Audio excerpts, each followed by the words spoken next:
Halo para pendengar dimanapun kalian berada. Gua baru aja kelar maraton Otome Game beberapa kali buat nyari detail kecil dan nemu beberapa detail yang menarik. So, langsung aja mari kita mulai. Tapi sebelumnya, kalau pengen ikutan vote Isekai of the Year, bisa langsung aja klik link yang bakal gua taruh di kolom komentar. Pertama, di episode 1, ketika Katarina mencoba mendekati Kate, dia meminta Kate untuk memanggil dirinya kakak dan berkata kalau dia selalu bermimpi dipanggil kakak.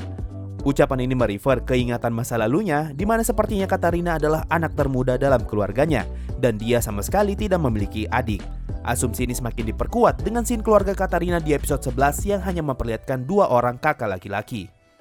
Kedua, kenapa Katarina yang seorang bocah perempuan bisa mengangkat kapak besar bahkan bisa mengayunkannya dengan santai?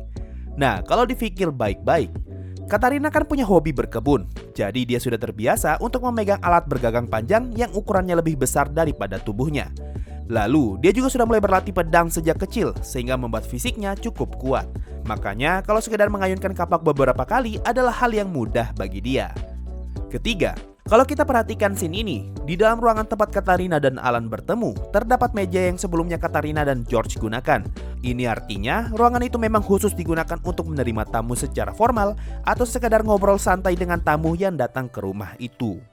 Keempat, di salah satu scene Alan yang menantang Katarina, bisa kita lihat kalau Alan sepertinya menantang Katarina untuk berkompetisi dengan pedang. Kalau ngelihat pola dari semua scene itu, sepertinya Alan tidak pernah menang ketika mereka berkompetisi. Ini artinya Alan tidak mampu mengalahkan Katarina bahkan ketika mereka bertarung dengan pedang. Sehingga bisa kita ambil kesimpulan kalau kemampuan berpedang Katarina cukup hebat hingga mampu mengalahkan laki-laki seumurannya. Tapi karena Katarina terlalu fokus ke kekuatan sihirnya, makanya kita hampir tidak menyadari kalau Katarina memiliki kemampuan berpedang yang hebat.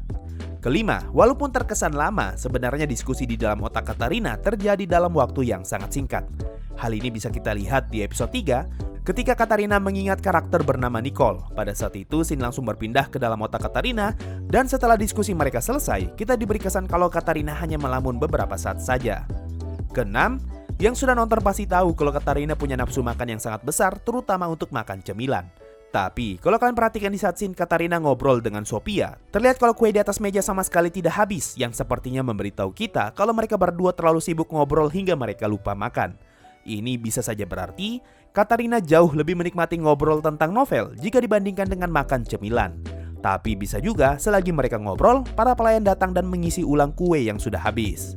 Ketujuh, di akhir episode 3, George sempat mencium Katarina di area leher dan tangan. Lalu beberapa saat kemudian, Kate datang dan membersihkan bekas ciuman di leher Katarina. Nah, yang jadi pertanyaan, kenapa Kate hanya membersihkan area leher, padahal tangan Katarina juga dicium?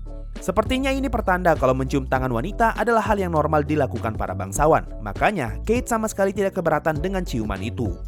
8. Di saat pengumuman nilai, Pangeran Alan datang menghampiri Katarina yang sedang berdiri di depan kertas pengumuman.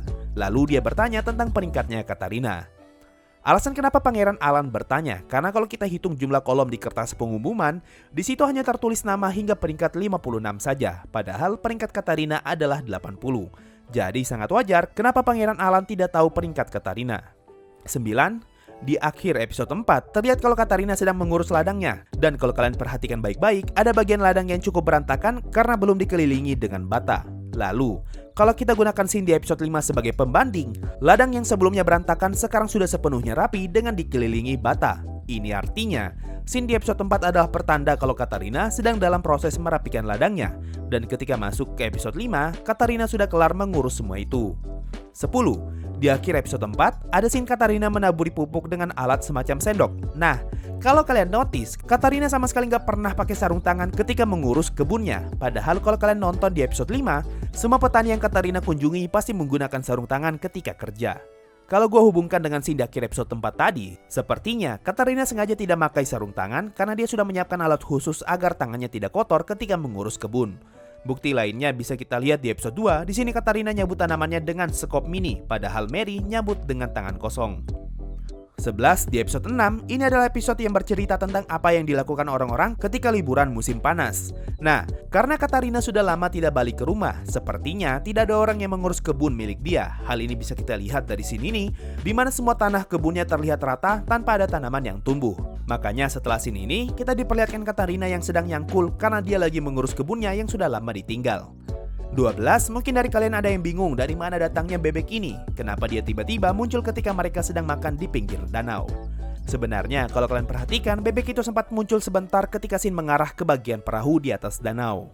13. Di episode 7 ketika Shin flashback, kita diperlihatkan Shin si MC lagi belajar dan temannya Achan seperti sedang mengawasi dia sekaligus menyemangatinya. Lalu Achan berkata, kalau kamu lulus, aku akan membiarkanmu memainkan otome gameku sampai puas.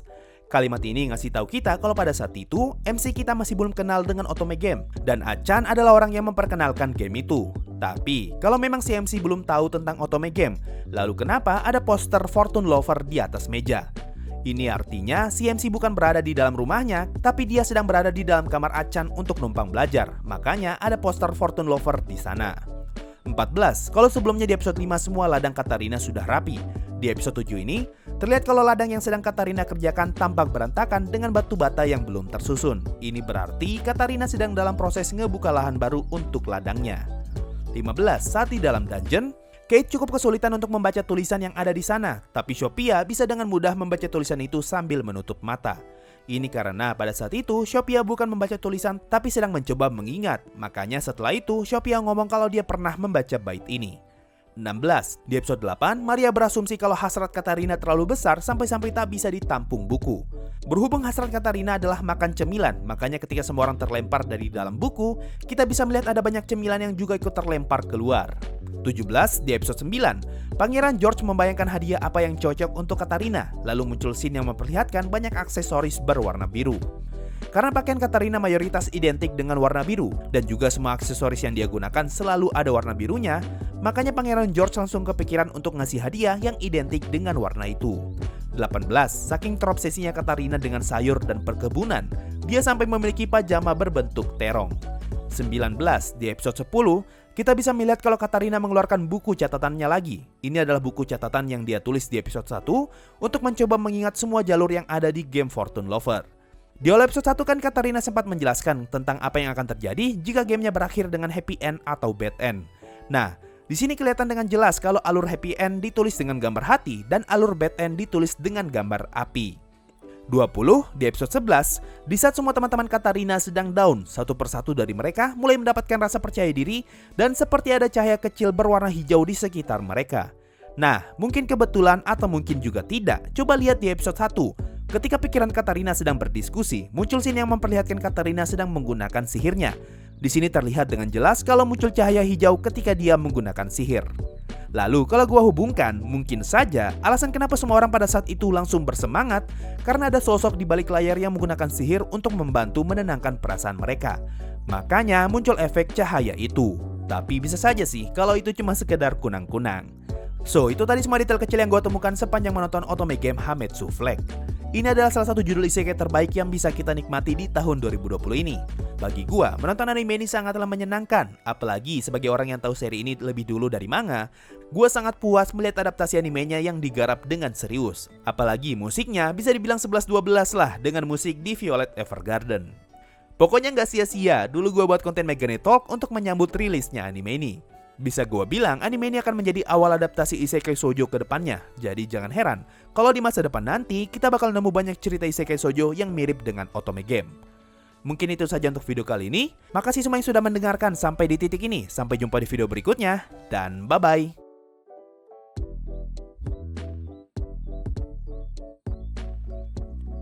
Yo, waktunya Saweria, ada dari Alter. Lanjutin bang, sampai Overlord tamat. Amin. Doain aja lah channel gua makin berkembang dan bertahan lama. Ada dari Popoman, kalau edit video pakai apa? Premiere Pro kah sensei? Iya, gua ngedit video pakai Premiere Pro, tapi ya cuma edit ringan doang. Sekedar masukin gambar dan digerakin. Itu aja sih. Dan terakhir ada dari Sego Pecel. Buat sarapan, makasih banyak mas bro. So, itu tadi dari Saweria. Makasih semua yang sudah donasi dan gabung jadi membership. Thanks a lot and bye.